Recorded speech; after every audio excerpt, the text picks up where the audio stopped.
నా వందనాలండి. దేవుడు మిమ్మల్ని మీ కుటుంబాన్ని దీవించి ఆశీర్వదించుగాక. ఆమేన్. ఆసక్తి విషయంలో మాంద్యులు కాక ఆత్మయందు తీవ్రత గలవారే ప్రభుని సేవించుడి. నేటి ఆధునిక ప్రపంచంలో ఎక్కడ ఏం జరిగినా అదొక వింతగానే మనకి కనిపిస్తూ ఉంటుంది. క్రొత్తగా వచ్చిన మొబైల్ని చూడడం, వాటిని కొనడం, క్రొత్తగా ఎప్పటికప్పుడు వస్తున్న యాప్స్ని వాడడం, వాటి గురించి ఇతరులకు చెప్పడం, క్రొత్తగా వచ్చిన గేమ్స్ని ఇన్స్టాల్ చేసుకోవడం, పసిపిల్లల దగ్గర నుండి ముసలి వాళ్ళ వరకు వాటిని ఆడుతూ కూర్చోవడం. ఒకప్పుడు బజారుకు వెళ్ళి మనకి కావలసిన వాటిని కొనేవారం, కానీ నేడు తినడానికి మొదలుకొని వేసుకునే బట్టల వరకు ఆన్లైన్ షాపింగ్లోనే చేస్తున్నాం.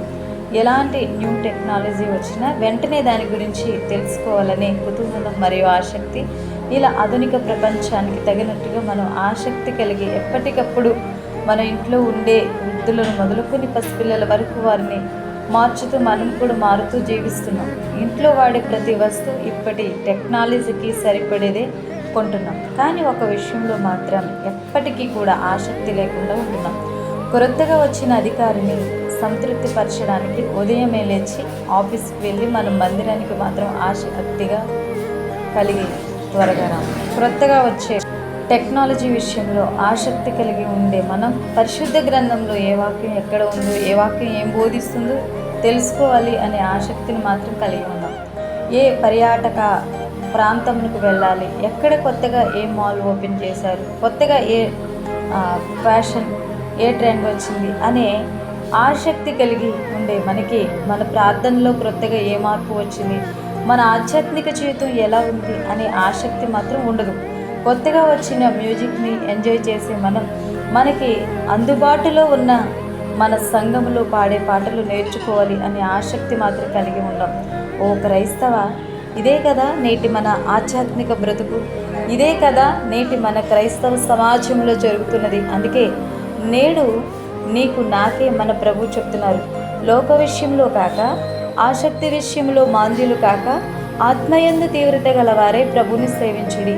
ఆత్మ విషయంలో తీవ్రత గలవారమై ఉండమని, దేవుణ్ణి సేవించే విషయంలో ఆసక్తి కలిగి ఉండమని దేవుడు మనకు చెప్తుంటే మనం మాత్రం లోకంలోని టెక్నాలజీ విషయంలో, ట్రెండ్ విషయంలో, ఫ్యాషన్ విషయంలో ఆసక్తి కలిగి ఉంటున్నాం. అందుకే మన భౌతిక విషయంలో ఉన్నటువంటి అభివృద్ధి మన ఆధ్యాత్మిక జీవితంలో ఉండడం లేదు. ఈ లోకం మరియు దాని ఆశ గతించిపోతుంది. ఈ లోకం మరియు భూమి ఒకరోజు కాలిపోతుంది. కాబట్టి ఇట్టి లోక విషయాల గురించి ఆసక్తి కలిగి ఉండేవారుగా మనం ఉండక, దేవుని విషయాల యందు ఆసక్తి కలిగి దేవుణ్ణి సేవించే విషయాల యందు తీవ్రత గలవారమై ఉండటం నేటి నుండి అయినా నేర్చుకుందాం. కాలిపోయే వాటితో పాటు మనం కూడా కాలిపోయే వారము కాక ఉండక నిత్యం నిలిచే దేవుడైన దేవుణ్ణి కలిగి ఉండి ఆయనతో యుగయుగాలు జీవించున్నట్లుగా మన జీవితాన్ని, మన ఆసక్తిని మార్చుకుందాం. ఇదేనండి నీ ఆసక్తి దేవునిపై ఉంటుందా అనే ప్రశ్నతో కూడిన సందేశం. కాబట్టి నేటి నుంచి అయినా దేవుని యందు భయభక్తులు కలిగిన వారమై, ఆత్మ యందు తీవ్రత గల వారమై ఉంటామని ఆశిస్తున్నాను. God bless you all.